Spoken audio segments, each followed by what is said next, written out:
It's an unusual opportunity for me when I get the time and the weather to actually finish up one cook in the morning and begin another one in the afternoon like this.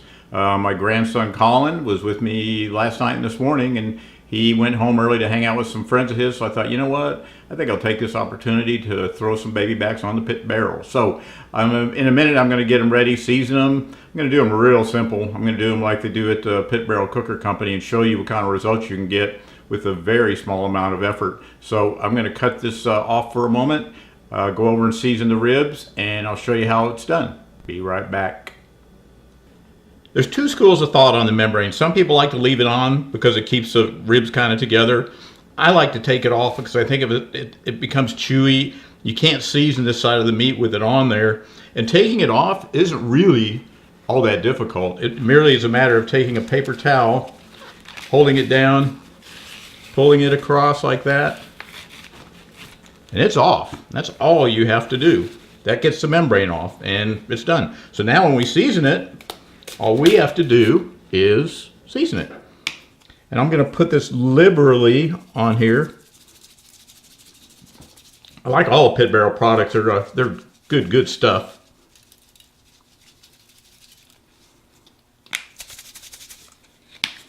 It's got just some right amount of everything in it. You should check them out. I have a link to buy the Pit Barrel Cooker on my website. I don't ever put a link to anything or mention anything that I don't really believe in. I won't criticize another person's product or another manufacturer or anything like that. I just won't. But if it's good stuff and I know it's good stuff and I like it and use it, I'm sure going to say something about it. Then use the other side, or do the other side. I really use quite a bit of this on there. Pit Barrel Cooker Company thought a lot about what they put in both of these. They have the all-purpose pit rub and the beef and game rub, and this is the all-purpose rub. And they're both really good for anything. When you buy a Pit Barrel Cooker, they put a bottle of each one in the box, and it's really quite a value. And I've gotten used to using a lot of different things on ribs. Like on my St. Louis rib you saw, I used 5 or 6 different things. But today, this is all I'm going to use. That's it. Make it simple, make it a little bit quicker, and that's it. Next thing we do, I've already seasoned both of these. I put the hook in one of them, then I'm going to put the hook in the other one. You want to try do 2 ribs down or so to give you enough room for the hook to hook onto the rebar and to give you enough meat for the hook placement to be sturdy so it'll support your cook and not fall off. A couple years ago, I actually had one whole rack fall off because I didn't put the hook in there right, but it really made no difference at all. It was laying right on top of the fire. I thought, man, I'll burn these ribs up. I was out mowing the lawn. I saw an abundance of smoke coming out of the pit barrel. I thought I had, I mean, not an abundance, but more than normal, let me put it that way. And really, one of these had fallen on top of the heat, the fuel, the charcoal, but it really didn't bother it. There's a handle on the top. It just kind of laid there, and I took it off, and they were still delicious. They weren't burned. I don't know how it works that way, but they did a lot of research to make sure it works. So, on to the next step, which is outside lighting the charcoal. Be right back. Okay folks, there's the real star of the show, the Pit Barrel Cooker. I have to add something. That thermometer I put on there, I did it just for my own curiosity. You really don't need that. I just kind of wanted to see what it was doing inside, and the more you try to fiddle around with it, the worse results you'll get. So I just wanted to see what it was. So I put that on there. It doesn't come with that, and you really don't need it. It was just kind of a curiosity thing with me, and I thought it looked sort of neat on there. But at the end of the day, the Pit Barrel Cooker is kind of about no frills and great quality food, and that's exactly what it does. And for the money, you can't beat it. I'm going to scroll over there. There's our chimney starter, and all you need to get it started is Kingsford charcoal, like they say, just the regular blue and white label. And I use those Weber starter cubes. I use them every time. I've bought, gosh, I lost count of how many I bought. Okay, our fuel has ignited the other fuel, which is our charcoal. The Weber cube has ignited the charcoal, which is ready to be poured into the pit barrel.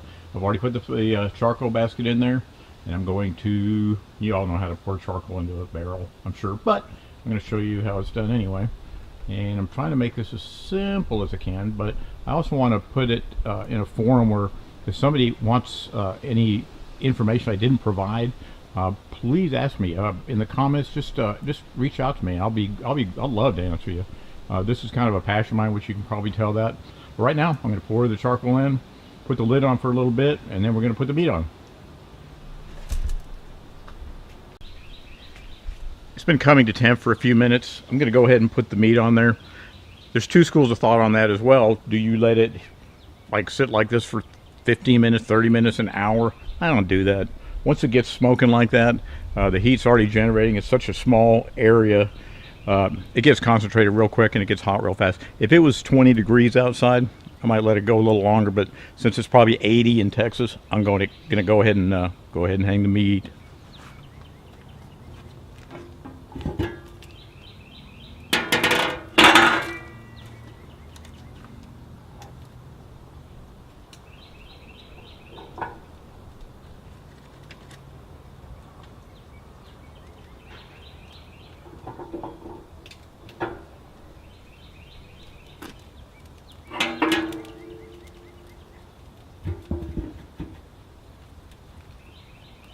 That's it. We'll let it sit here. It'll probably take about 3 hours to cook this. Best results are gained by just kind of leaving it alone, but I can't really do that. I'll have to go in there. It's a little bit, it's about 3:45 right now. Probably a couple hours. I'm going to take the lid off and let you see what's going on inside, but right now, that pit barrel does all the work and you can just sit back and relax. So, thanks for joining me. Talk to you soon. Hey folks, we're about 2 hours into this cook. I'm trying to find a place where the sun isn't in my eyes and the wind is blowing the right way. Right now I'm facing south. The wind's blowing from the east and it's blowing the smoke to the west. So I'm trying to get to a position where I can show you what's inside the pit barrel without getting bathed in smoke or getting blinded by the sun. So it's funny when you do these videos how all these little things, all these little elements, you kind of have to think about that. So I'm really trying to make really nice, high quality videos that y'all will come back and watch again and again. So anyway, that's why I am where I am in my backyard. So in a moment, I'm going to pull the lid off, which really I could leave it on for probably another hour and everything would be fine. But I kind of wanted you to see.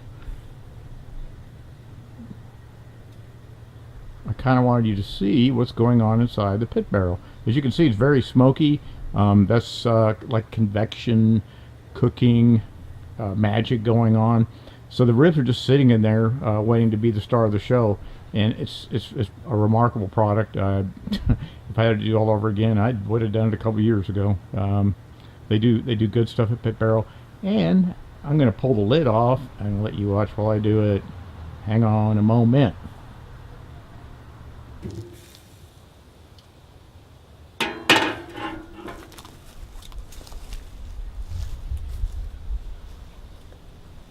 We kind of got to let some of that smoke out so we can get close to it. The ribs look really beautiful, and you can't believe how delicious they smell. I know you can't see them very well from here. I'm going to get a little closer, and if you'll hang on, I'll bring the cam right up to the pit barrel. As you can see, the ribs are doing really well. They look delicious. I'm going to back away from the pit barrel and cover it back up and let the ribs finish cooking. Probably another hour or so they'll be done. These pit barrel ribs are amazing. I took them out to base them, which I did, and they're really pretty much done. I would challenge you to buy ribs anywhere that are better than this. When I cut them up and show them to you, you'll see why. So I want to thank Noah and the Pit Barrel Company and everybody that's watched my video, and share with them the results of our cook. SteenSmokeHouse, please give me a thumbs up. I know some of you aren't subscribed, but go ahead and subscribe. I know to subscribe you have to be a YouTube person, but hey, what's wrong with that? It's free, and you can put your input in there and be a part of the community. And the community is very large, and it's very nice, and it's no charge to anybody. Thank you. Anyway, I'll be with you in a moment. This cook was kind of spur of the moment. I just kind of wanted to use a pit barrel cooker, and I wanted to cook baby backs, which I haven't done for a while, but they actually came out amazing. I'm gonna let them sit here. Anytime you cook big hunks of meat like this, it's kind of good to let them rest for, I don't know, 4 or 5 minutes, maybe 10 minutes. Let them come to temp, let them relax a little bit. Then when you cut them up, you'll be a little more proud of them than you already are. These are amazing. I can smell them from here. Too bad you can't. And in a moment, I'll cut them up for you. Thanks so much for watching. Our ribs are resting, and any of you that are on the fence about cooking out or getting a pit barrel cooker or great big smoker like that, I think you should do it. I think you'll really be amazed at the results. Anyway, I'm gonna let these rest another minute, then I'm gonna cut them up and show you how good they are. Pit barrel cooker, it's amazing. It's not expensive, it's easy to use, and it's awfully fun. And I'd forgotten, I hadn't used it very much lately. Actually, I used it about 200 times the last 2 years. I said I wish I would have had it 2 years ago. I actually did have it 2 years ago. I meant 4 years ago. So anyway, while these are resting, I'll let them rest for a moment and I'll be back with you. Thanks so much for watching. Thank you, Pit Barrel Cooker Company. And thank all of you that are watching. These are amazing, amazing, amazing. Perfect.